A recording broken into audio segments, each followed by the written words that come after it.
తాకట్లో ఉన్న మీ బంగారాన్ని విడిపించి ఆ రోజు ఆన్లైన్ రేటుకి కొంటాం. Sharma gold company. నమస్కారం, వెల్కమ్ టు సుమన్ టీవీ. నేను గీతాంజలి. వైశాఖ మాసం బహుళ అమావాస్య అండి.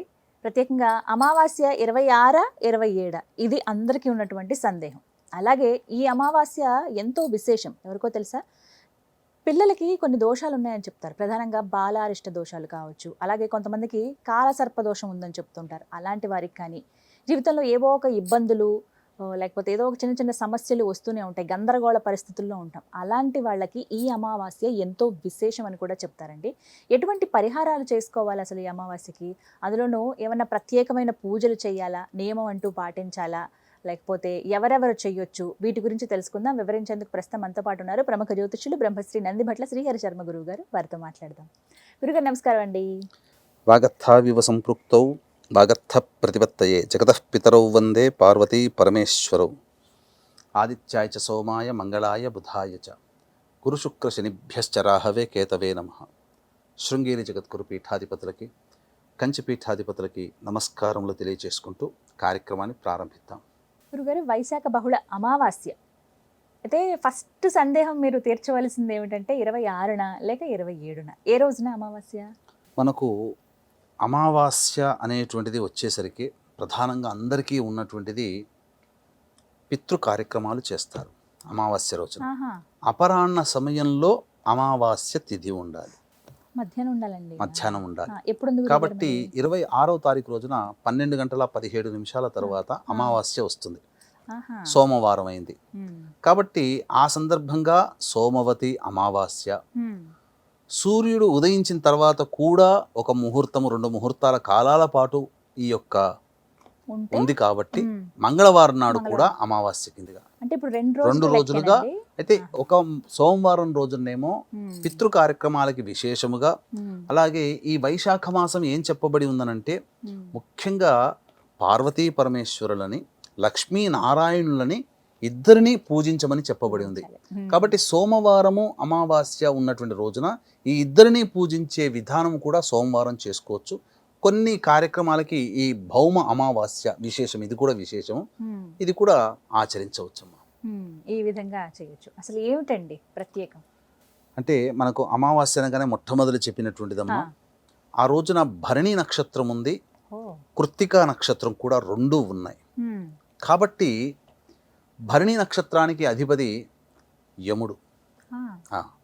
కాబట్టి ఎవరైతే తమ యొక్క కుటుంబంలో, వంశంలో నరక బాధను అనుభవిస్తున్నటువంటి వాళ్ళు ఎవరైతే ఉంటారో, ఎందుకంటే కలియుగంలో పుట్టిపోయారంటే అందరూ నరకాన్ని పోవాల్సిందే ఖచ్చితం. ఎందుకంటే పాపాత్ములమే మనం అందరం కూడా, నరక స్పర్శ ఖచ్చితంగా మనకు ఉంటుంది. కాబట్టి విధిగా అమావాస్య రోజున ప్రతి వాళ్ళు కూడా వీక్షించేటువంటి ప్రేక్షకుల్లో ఉన్న వాళ్ళందరూ కూడా గమనించుకోండి. ఈ రోజున మనకు 5 వేళ్ళు నోట్లో పోతున్నాయంటే మన గొప్పతనము కాదు, మన తెలివితేటలు కావు, పెద్దవాళ్ళు ఆచరించి చేసిన దానము పుణ్యాల వల్ల మనము ఈ రోజున ఆనందంగా జీవిస్తున్నాం. కాబట్టి చక్కగా పెద్దవాళ్ళకి పితృ కార్యక్రమాలు చేయాలమ్మా. ఆ రోజున భరణి నక్షత్రం ఉంటుంది కాబట్టి తర్పణాది కార్యక్రమాలు, పిండ ప్రదానం చేస్తే మంచిది అమావాస్య రోజున. కానీ చాలామందికి అవకాశం ఉండదు కాబట్టి కనీసము తర్పణాలు, నువ్వుల నీళ్లతో తర్పణాలు వదలాలి. బ్రాహ్మణుడికి స్వయం పాక దానం ఇవ్వాలి. తర్పణాలు కూడా వదలలేని స్థితిలో ఉన్నటువంటి వాళ్ళు కనీసము అన్నదానము, తండ్రి పేరు మీదో, తల్లి పేరు మీదో, లేదా సోదర సోదరులు ఎవరు గతిస్తే వాళ్ళ పేరు మీద కనీసము అన్నదానం జరిపించి బ్రాహ్మణుడికి స్వయం పాక దానం చేయాలి. ఇవి కూడా చేయలేనటువంటి వాళ్ళు కనీసం ఇంట్లో పనస చెట్టు ఉంటుంది కదమ్మా, ఈ పనస చెట్టుకి నువ్వులు నీళ్లు కలిపినటువంటిది, ఆ పనస చెట్టు మొదట్లో ఒక గ్లాసు, ఒక చెంబు నీళ్లు వదిలేసేసి పనస చెట్టుని ఆలింగనం చేసుకుని పితృదేవతలని స్మరించుకోవాలి. ఒకవేళ లేని వాళ్ళండి, ఆ పనస చెట్టు అది ఉంటుంది. కనీసము తర్పణాది కార్యక్రమాలు దక్షిణం వైపుకైనా తిరిగి ఎవరికైనా అన్నదానం చేస్తే చాలమ్మా ఆ రోజున. కనీసం అన్నదానం అయినా చేయాలి పెద్దల పేరు మీద. ఇక తరువాత ప్రదోషకాల సమయంలో అమావాస్య కూడా ఉంటుంది కాబట్టి అది సోమవారం కూడా అయింది. కాబట్టి ఎందుకు ఈ సోమవతి అమావాస్య ప్రసిద్ధి కాంచింది ఎందుకంటే ఇది శివపురాణాంతర్గతంగా ఉంది. క్లుప్తముగా ఒక చిన్న కథ తెలియజేస్తాను.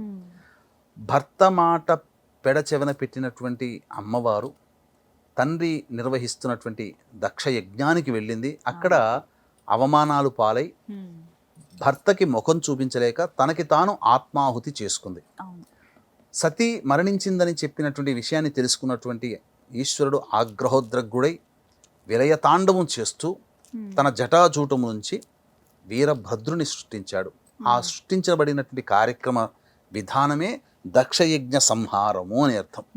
కాబట్టి ఆ దక్షయజ్ఞానికి పంపించి ఆ దక్షయజ్ఞాన్ని పూర్తిగా నాశనం చేయమని, ఎవరైతే పాల్గొనాలో వాళ్ళందరికీ కూడాను దండించమని చెప్పి వీరభద్రుణ్ణి సైనికులతో సహా ప్రమద గణాలతో సహా పంపిస్తాడు.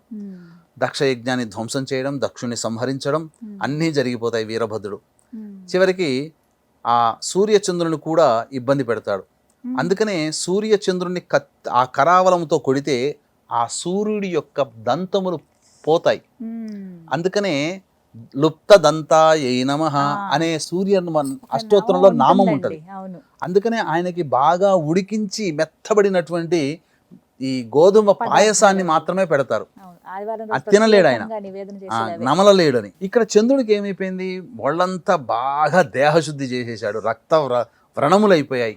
ఈ బాధలు తట్టుకోలేక పరమేశ్వరుని దగ్గరికి పరుగున వెళ్ళి, స్వామి నన్ను రక్షించు, నీ కుమారుడు అయినటువంటి వీరభద్రుడు నన్ను ఇబ్బంది పెడుతున్నాడు, నాకు మళ్ళీ పూర్వ దేహాన్ని నాకు కలగచేయనంటే ఎంతైనా పరమేశ్వరుడికి తోడల్లుడు. పెద్దమ్మాయిని ఈశ్వరుడు చేసుకుంటాడు, మిగిలిన 27 కుమార్తెల్ని చంద్రుడు చేసుకుంటాడు.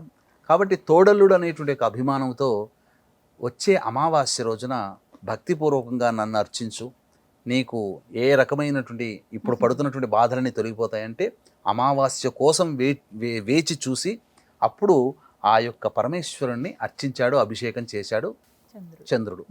ఆ రోజు సోమవారం అయింది, అమావాస్య అయింది. చంద్రుడు అర్చించి అభిషేకం చేసి తనకున్నటువంటి అనారోగ్యాన్ని పూర్తిగా పోగొట్టుకున్నాడు. కాబట్టి ఆ రోజు నుంచి సోమవతి అమావాస్య రోజున ఎవరైతే పరమేశ్వరుణ్ణి భక్తిపూర్వకంగా పూజిస్తారో వాళ్ళకి మానసికమైనటువంటి దోషములు, అంటే మీరు అన్నట్టుగా చికాకులు, సమస్యలు, మనస్సు ప్రశాంతంగా ఉండలేకపోవడము, అపమృత్యు భయాలు, అలాగే గండములు, ఇవన్నీ కూడా ఆ పరమేశ్వరుని వల్ల తొలగిపోతాయి. ముఖ్యంగా ధన సంపాదన పెరుగుతుంది అమావాస్య రోజున ఈ కార్యక్రమాలు చేయడం వల్ల. అందుకనే ఆ రోజున ప్రదోషకాల సమయంలో వీలైతే అమావాస్య రోజున ఉపవాసం ఉంటే చాలా మంచిదమ్మా.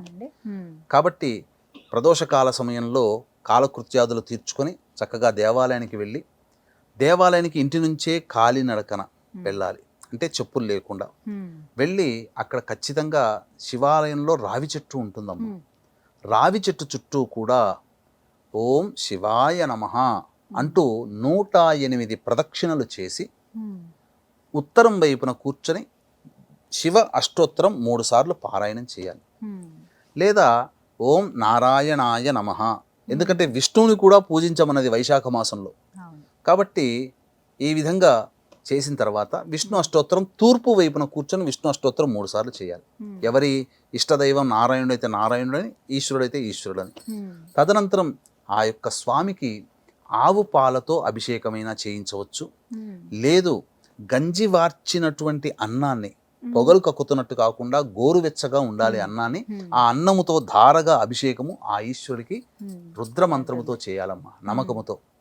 సోమవతి అమావాస్య రోజున ఎవరైతే ఈశ్వరుని ఒక్కసారి అభిషేకం చేస్తారో 1,00,000 సార్లు అభిషేకము చేస్తే ఎంతటి పుణ్యఫలము కలుగుతుందో సోమవతి అమావాస్య రోజున ఒక్కసారి చేస్తే అంతటి పుణ్యఫలం కలుగుతుంది. అన్నం అంటే ఏంటంటే పుష్టినిచ్చేది, కాపాడేది, మనల్ని మన కుటుంబాన్ని కాపాడేది. కాబట్టి కుటుంబ సభ్యులకి భవిష్యత్తులో అపమృత్యు భయ దోషాలు ముఖ్యంగా తొలగిపోతాయి. తర్వాత వాళ్ళు ఏ సంకల్పంతోనైతే ఉంటారో ఆ సంకల్పం పరమేశ్వర అనుగ్రహం వల్ల ఖచ్చితంగా ఆ స్వామి వల్ల అనుగ్రహం వల్ల తీరుతుంది.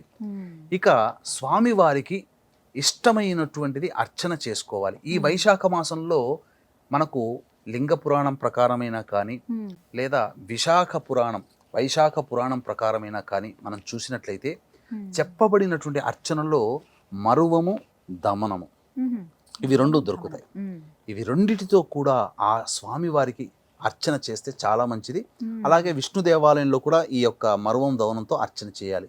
ఆ సోమవతి అమావాస్య రోజున చెయ్యాలి.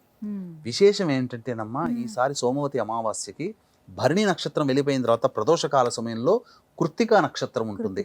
అంటే అమావాస్య రోజున అసలు చంద్రుని స్పర్శే ఉండదు, చంద్రుడే కనబడడు. అవును. కానీ సోమవారం చంద్రుని వారము కాబట్టి చంద్రుడు ఉన్నట్టే లెక్క. అమావాస్య కేవలం రవి మాత్రమే ఉంటాడు, కానీ చీకటి సమయంలో రవి కనబడాడు కదా. కానీ రవి నక్షత్రమైనటువంటి కృత్తిక, ఉత్తర ఫల్గుని, ఉత్తరాషాఢ నక్షత్రాలలో కృత్తికా నక్షత్రం ఉంటుంది. కృత్తికా నక్షత్రము అనేటువంటిది ఉంటుంది, అది ప్రధానం. ఆ కృత్తికా నక్షత్రము మేషరాశిలో ఉంటుంది. మేషరాశిలో రవి ఉచ్చ స్థితిలో ఉంటాడు, రవి చంద్రులు అక్కడ ఉంటారు. ఈ సందర్భముగా ఎవరైతే రాజ్య పదవి కావాలి, ఉద్యోగం కావాలి, ఒక మంచి పదవి కావాలనుకున్న వాళ్ళు 1,00,000 బిల్వములతో గనక ఈ సోమవతి అమావాస్య రోజున ఎవరైతే ఆ స్వామిని అర్చిస్తారో, రవి ఉచ్చస్థితి, చంద్రుడు ఉండడు, కానీ సోమవారము అమావాస్య అద్భుతంగా వాళ్ళకి పదవి లభిస్తుందమ్మా, సందేహమే లేదు. కృత్తికా నక్షత్రము కాబట్టి చాలా మంచిది అని చెప్పవచ్చు. ఇలా చేసి ఎవరైతే ఆ ప్రసాదాన్ని తీసుకోవాలి, కుటుంబ సభ్యులు లేదా 10 మందికి పంచవచ్చు అన్న ప్రసాదాన్ని. ఈ విధంగా ఆ రోజున చెయ్యాలమ్మా. అర్చించేటువంటి విధానములో మారేడు దళాలతో అర్చన చెయ్యాలి, లేదా నీలి రంగు చామంతి పుష్పాలు లేదా నీలి రంగు శంకు పుష్పాలు దొరుకుతాయి, వాటితోనైనా కానీ అర్చన. తర్వాత ఆ స్వామి వారికి సంబంధించినటువంటిది అనేకమైనటువంటి పుష్పాలు అర్చన, గన్నేరు పుష్పాలతో అర్చన చేయవచ్చు. ఇలా చాలా చెప్పబడి ఉన్నాయమ్మా, అనేక పుష్పాలతోనైనా చేయవచ్చు. ఇక తదనంతరం తెల్లవారి వస్తున్నటువంటిది భౌమ అమావాస్య. ఇది చాలా ప్రత్యేకమైనది. ఇది ఈ రోజున ప్రధానంగా అనేక దోషాలలో ఉన్నటువంటి వాళ్ళు ఈ యొక్క రోజున గనక ఆ పరమేశ్వరుని ఆరాధన చేస్తే తప్పకుండా చాలా దోషాలు తొలగిపోతాయమ్మా. గురుగారు, మరి మంగళవారం రోజు కూడా అమావాస్య ఉంది కాబట్టి ఆ రోజున ప్రత్యేకంగా ఏం చేస్తే మంచిదని అంటారు? ఎందుకంటే నేను ఇందాక ఇంట్రొడక్షన్ చెప్పేటప్పుడు కూడా అన్నాను, కాలసర్ప దోషాలు ఉన్న వాళ్ళు కావచ్చు, పిల్లలకి బాలారిష్టాలన్నీ ఉంటాయండి. ఇలాంటి వాళ్ళకి ఎలా ఉపయోగపడుతుంది? ఏం చేయాలి వాళ్ళు?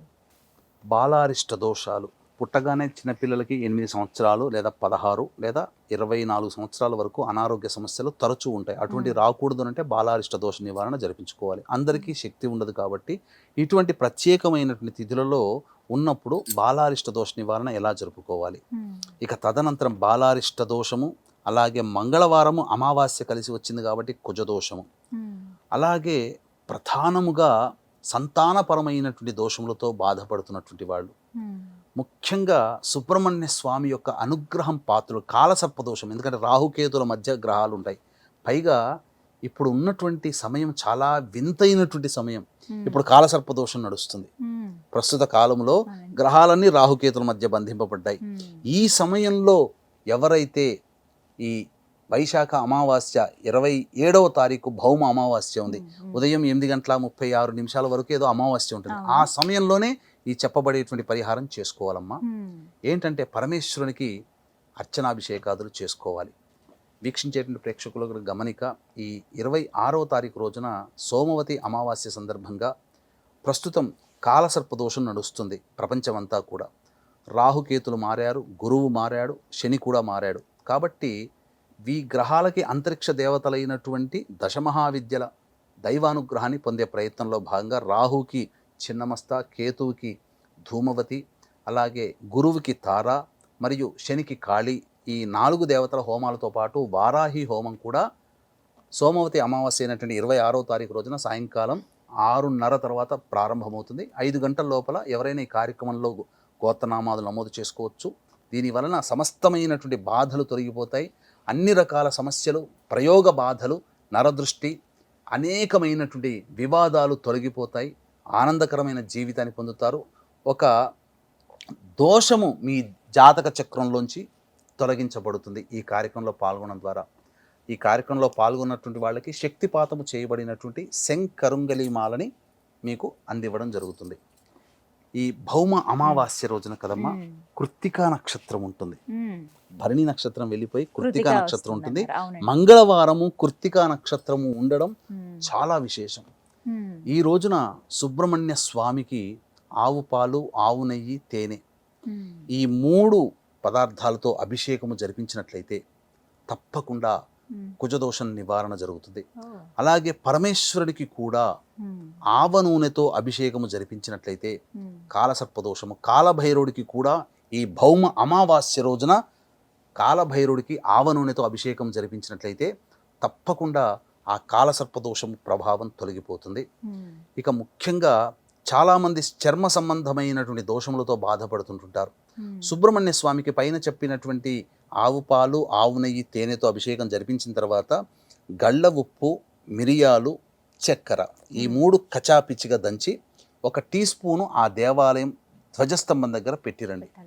ఈ విధంగా మొదలుపెట్టి 12 మంగళవారాలు చేస్తే చర్మ సంబంధమైన దోషములన్నీ కూడాను, రోగములన్నీ కూడాను తొలగిపోతాయి. అంటే మంచి వైద్యుడు కానీ, మంచి మందు కానీ లభించి ఆ విధంగా నయమవుతుంది. ఏదో సినిమాలో చూపించినట్టు ఇలా అనగానే పోదు. ఇక తరువాత ఈ సంతానం కోసం ఇబ్బంది పడేటువంటి వాళ్ళు కూడా చక్కగా ఈ భౌమామావాస్య రోజు నుంచి ప్రారంభించి 12 మంగళవారాలు చేసి చలివిడి నైవేద్యంగా పెట్టాలి. ఆవు పాలు, ఆవు నెయ్యి, తేనెతో అభిషేకం జరిపించి. కాలసర్పదోషంలో ఉన్నటువంటి వాళ్ళు, ముఖ్యంగా గండ దోషంలో ఉన్నటువంటి వాళ్ళు ఆవ నూనెని ఇనుప ప్రమిదలో కానీ లేదా మట్టి ప్రమిదలో కానీ వేసి ఆ యొక్క తన యొక్క ఛాయ అంటే నీడని ఆ యొక్క తన ముఖాన్ని ఆవ నూనెలో చూసుకొని దేవాలయంలో ధ్వజస్తంభం దగ్గర వెలిగించి రండి. ముఖ్యంగా ఈ భౌమ అమావాస్య రోజున అమ్మవారికి పసుపు కుంకుమ నీటితో అభిషేకము జరిపిస్తే సకలమైనటువంటి కర్మదోషాలు తొలగిపోతాయి. భౌమ అమావాస్య శక్తికి ప్రతీక కాబట్టి అసలైనటువంటి పసుపు నీటితో కానీ ఈ సంబంధించినటువంటి కుంకుమ నీటితో కానీ అమ్మవారికి అభిషేకం జరిపించండి. ఈశ్వరుడికి భస్మము కలిపినటువంటి నీటితో అభిషేకం జరిపించాలి. ఇలాంటి ప్రక్రియలు ఉదయం 8:30 లోపల చేసేయాలమ్మా. చేసేస్తే తప్పకుండా చాలా దోషాలు తొలగిపోతాయి. ఇటువంటి భౌమ అమావాస్య కృత్తికా నక్షత్రంతో ఉన్నటువంటి భౌమ అమావాస్య మనకు మళ్ళీ దొరకదు. ఇంకొక విషయం మీకు తెలియజేస్తానమ్మా. అసలు మొదట్లోనే చెప్పాల్సినటువంటిది, ఈ సంవత్సరంలో సోమవతి అమావాస్య ఇదొక్కటే, సంవత్సరానికి ఒక్కటే. అసలు ఇంకా లేనే లేదుగా. అసలు మొత్తం ఈ 2025వ సంవత్సరంలో సోమవతి అమావాస్య లేదు 26వ తారీఖు రోజునని చెప్పడంలో ఘంటాపదంగా చెప్పొచ్చు. చక్కటి పరిహారాలు తెలియజేశారు. తెలుసుకున్న 2 రోజులు వచ్చింది కాబట్టి ఎవరికి ఎటువంటి సమస్య ఉన్నా వారి విధంగా చేసుకుంటే ఆ కష్టాల నుంచి ఖచ్చితంగా గట్టెక్కుతారు. చక్కగా వివరించారు గురుగారు. ధన్యవాదాలు. సర్వం శ్రీ ఉమామహేశ్వర పరబ్రహ్మార్పణమస్తు.